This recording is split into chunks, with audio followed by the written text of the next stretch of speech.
children to public schools, you send them to private schools. So I was wondering why you think it's fair to be cutting school funding to public schools. What's her name? What's her name, guys? Real quick, because the governor's talking. What is it?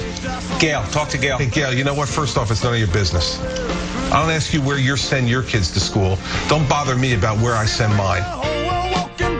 If they came to you and said, hey, be on the ticket, I know you've said in the past you're not a VP kind of guy, but you still feel that way? David, can you imagine? I mean, the person who picked me as vice president would have to be sedated. Seriously, forget it. Well, yeah, right. I thought you were huggable and lovable. I am, but you know, I think I am. But you also saw the answer I gave to Gail. I mean, that's who I am, and I don't think that's vice presidential material. No, I think you might be huggable. I don't know. Do I try? No, you can. You can, yes. Make my day. After the interview.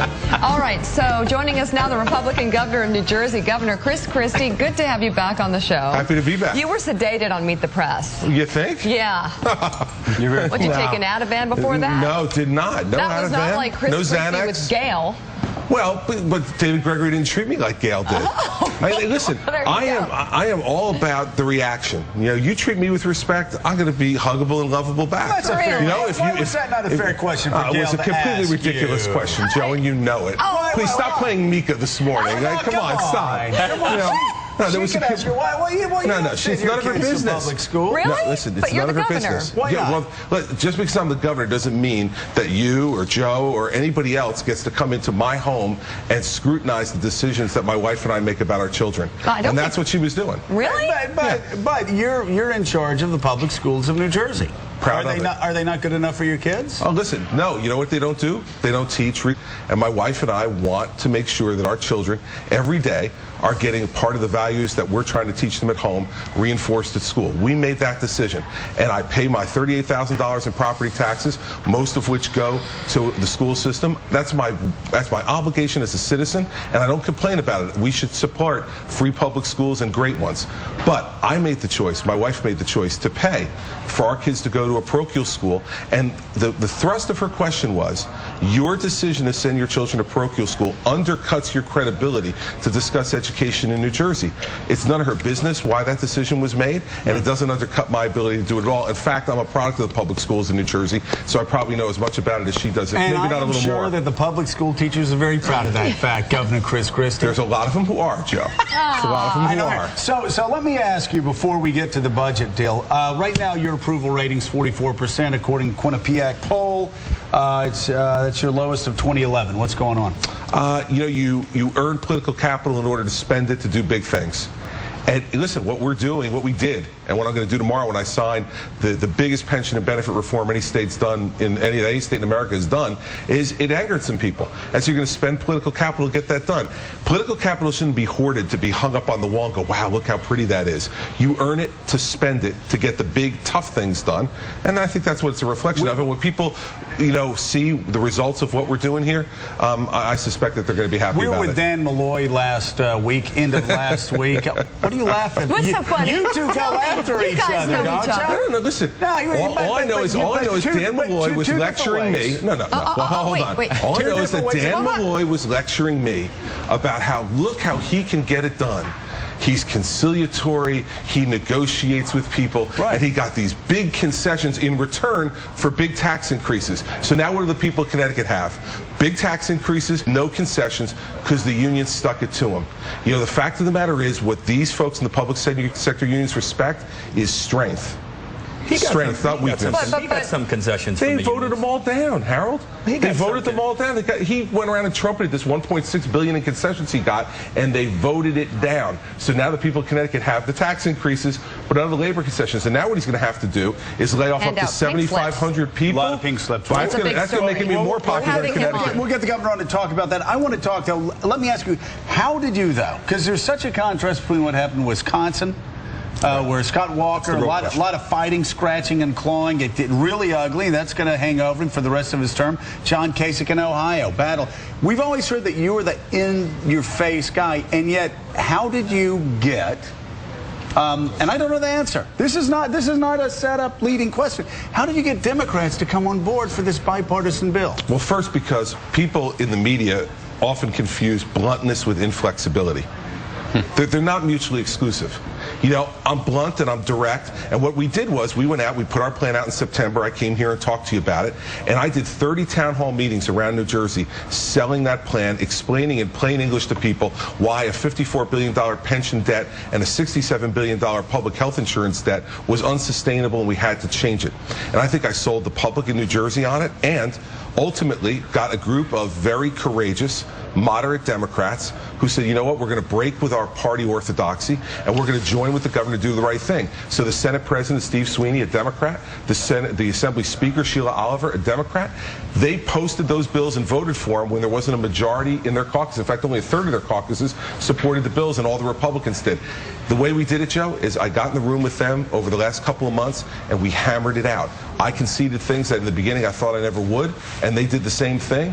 And we've got a bill now that I'm going to sign tomorrow. In the next 30 years, will save the taxpayers at least $132 billion. Wow. And will ensure the solvency of those pension funds for the next 30 years and make health insurance available and affordable to public workers, but not an incredible crushing burden on middle-class taxpayers. Okay, so will you be able to balance the budget, and will you consider tax hikes if necessary in the future? Yes, I'll be able to balance the budget. No, we're not going to raise taxes. Why not? Because New Jersey already has the highest taxes. Should it be on the table, though? No, it shouldn't, Mika, because the top 1% in our state already pays 41% of the income tax.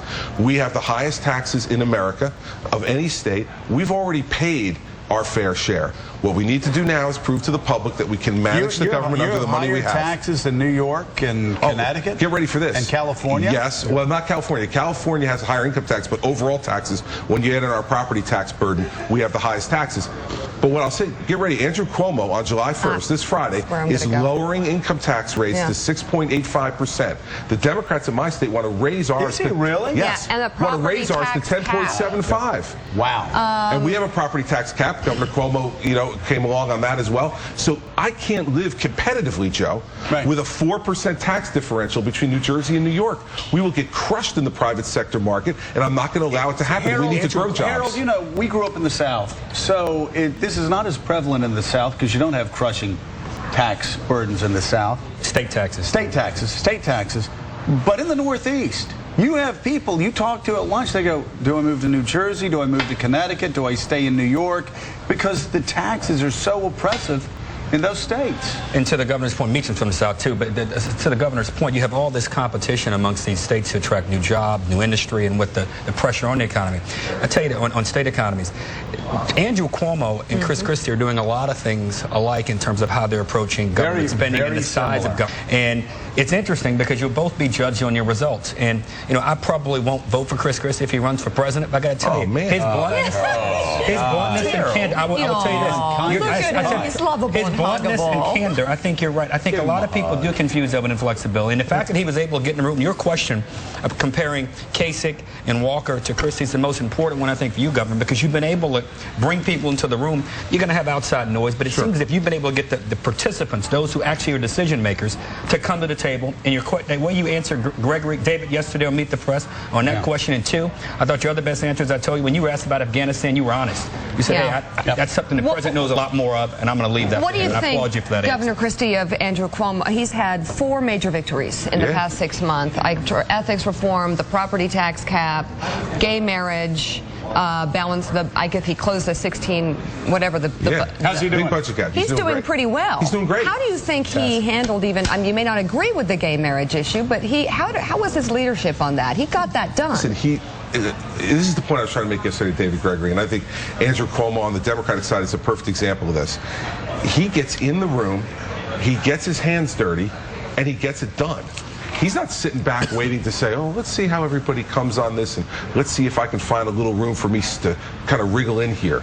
He sets the debate, he defines the debate, and then he compromises in the areas he needs to compromise on. So I think Governor Cuomo's done a great job.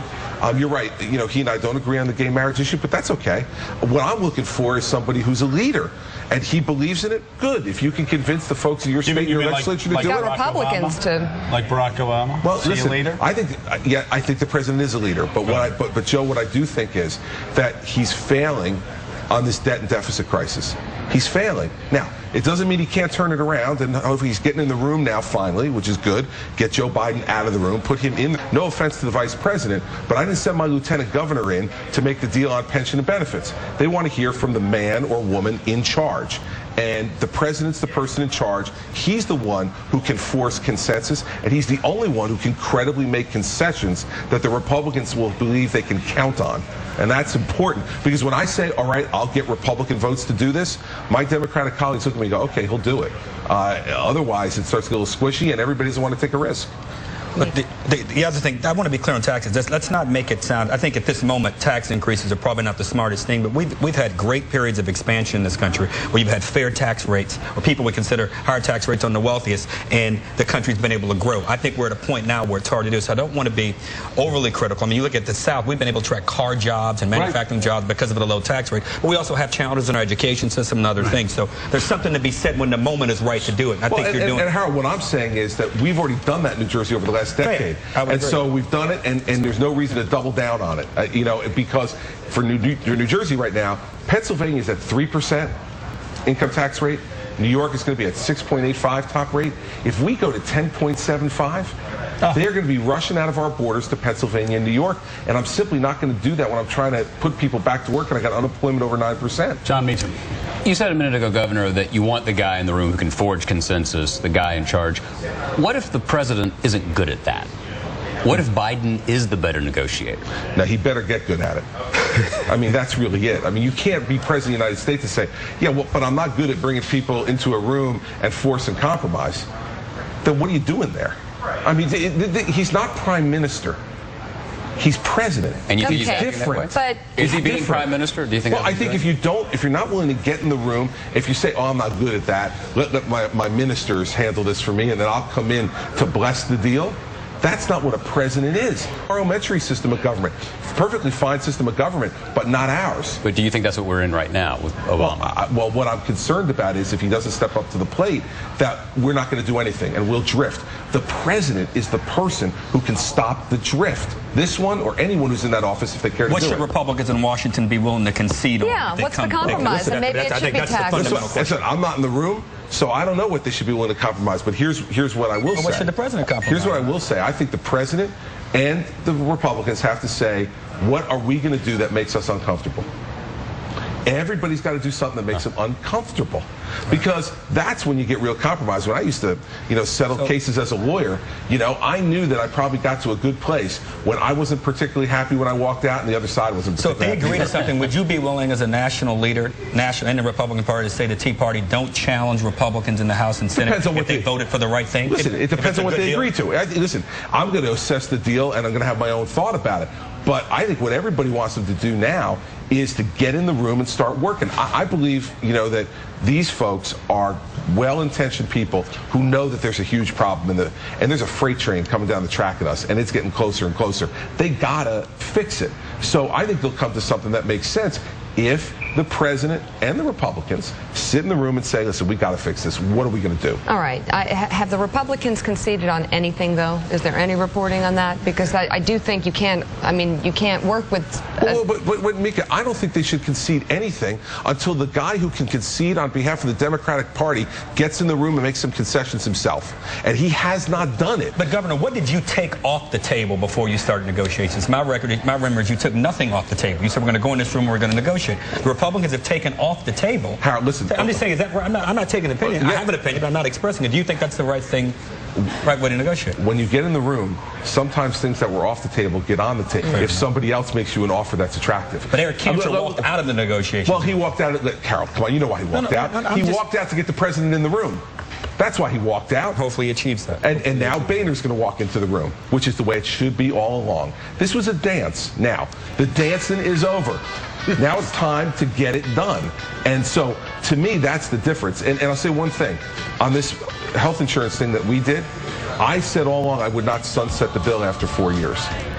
Right at the end, the Speaker of the Assembly came to me and she said, Governor, I cannot do this without a sunset.